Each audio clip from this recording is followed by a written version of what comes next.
Hello, welcome back everyone. It is now October 13th of 2021. Now, one particular Star Wars project that a lot of fans are looking forward to is of course The Mandalorian Season 3 that is already currently filming between actors like Carl Weathers, and of course we also have the character Din Djarin being portrayed by Pedro Pascal. He's doing a lot of his work right now during principal photography.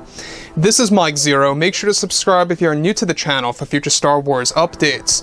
Also, by the way guys, I am on Twitter if you guys want to go ahead and give me a follow on there. We are going to be posting more and more fun and entertaining things on there from time to time. So, with that being said, we're now in a very interesting phase for Star Wars. We're getting closer to the official release of the Boba Fett series, which, by the way, is really going to have a lot of major cameos in that show. Looking forward to it a lot. We're going to be talking about this more in the coming days, so be prepared for that. One thing about Jon Favreau and Dave Filoni, however, is that they really are on their A game. Basically, what they have been saying in recent interviews and how they've been a little bit more talkative about their take on the Mandoverse is that all of these particular Star Wars TV shows that have been announced or unannounced ones that will be revealed later this year into, of course, next year at Star Wars Celebration, it's really going to all interconnect and serve as one massive story. And I think that's a very great way of John and Dave trying to really evolve Star Wars and building it all from the ground up, right? Now, when it all comes down to Disney CEO Bob Chapek, alright, this is the guy that's really bringing it all together. He is the guy that's even allowing Jon Favreau and Dave Filoni to really have more creative power than they did last year, and how they are also going to be very much involved in the new Star Wars lore. We're talking about the books, the novels, and the comics, and video games, and more. That's really going to also have deep connections to the movies and the TV shows. So, with that being said, of course, what's really intriguing about this is that with Jon Favreau and Dave Filoni focused on their new Star Wars TV shows that are in active development, Disney CEO Bob Chapek has been getting ready to promote the new roadmap of Star Wars in order to turn things around for both the fandom and the entire franchise. However, in a recent interview that Bob Chapek took part in, he was able to reveal more secrets about the Star Wars brand and Disney's approach to this ever-evolving franchise.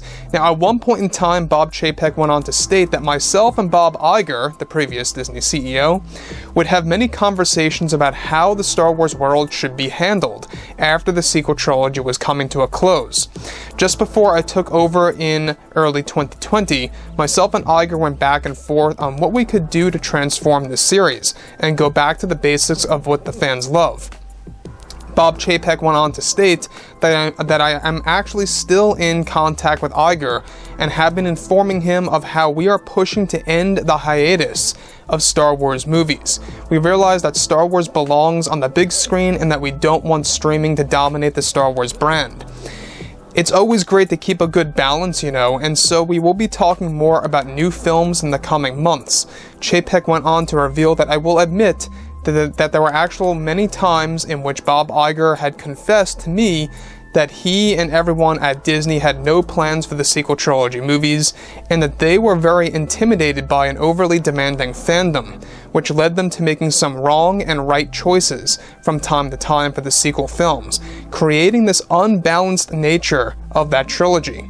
Now, my plan is to have our creators over at LUCASFILM listen to the fans carefully, while also carefully examining the Star Wars lore from the old stories of what fans call Star Wars legends, and see what works and what doesn't. But we are aiming to make this a constant flow of successful stories for the fans to embrace.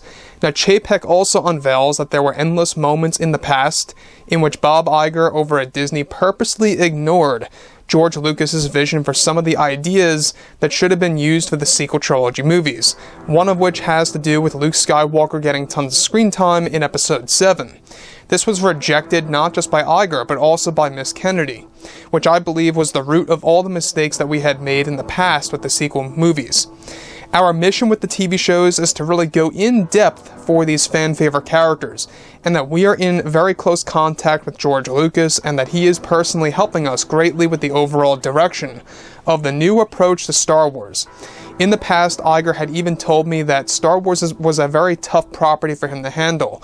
He didn't know what to do at the wrong time, and that it was something that lacked a vision at times.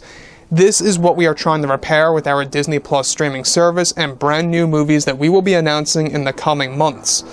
So, the thing about Bob Chapek here is that it seems like he's becoming more and more, I guess you could say, talkative about his experience working with Iger, his experience knowing Iger personally, and what Iger had told him about his personal side of the story of Star Wars, and how it kind of took a toll on Iger, and how Iger made the wrong calls on some of the major decisions for the sequel trilogy movies. So, I think that Chapek, say what you will about Chapek. I know some fans out there don't like the guy for obvious reasons, but I think that Chapek is really kind of a great successor to everything that Bob Iger had done. I think that he's a great improvement. I think that he's a great, one-up to the overall Star Wars world. I think that the fact that he allowed John and Dave to get these massive promotions over at Lucasfilm just a couple of months ago, giving them more creative power,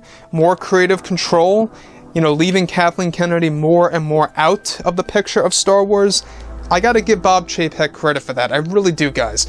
Because Bob Iger didn't really do that until just before he was leaving Disney. This was, of course, early 2020. Now the fact that we have Chapek working close with George Lucas and working close with, John and Dave, really kind of bringing everything together, you can see what they're ultimately trying to achieve. Now, what Chapek was able to unveil about Iger is actually pretty surprising. Something that we have yet to have heard before is that Iger felt like the Star Wars sequel movies really had no vision, and that they were at a place, and that there were really no concrete plans for these stories. They were kind of just winging it. And that's not how you handle Star Wars. When you look at the originals, right? George Lucas had a rough idea of exactly how it was going to go. When you look at the prequels, George Lucas had a great idea of how all three movies were going to go. Disney, however, they looked at each and every film as a personal project or a personal conflict to actually work through.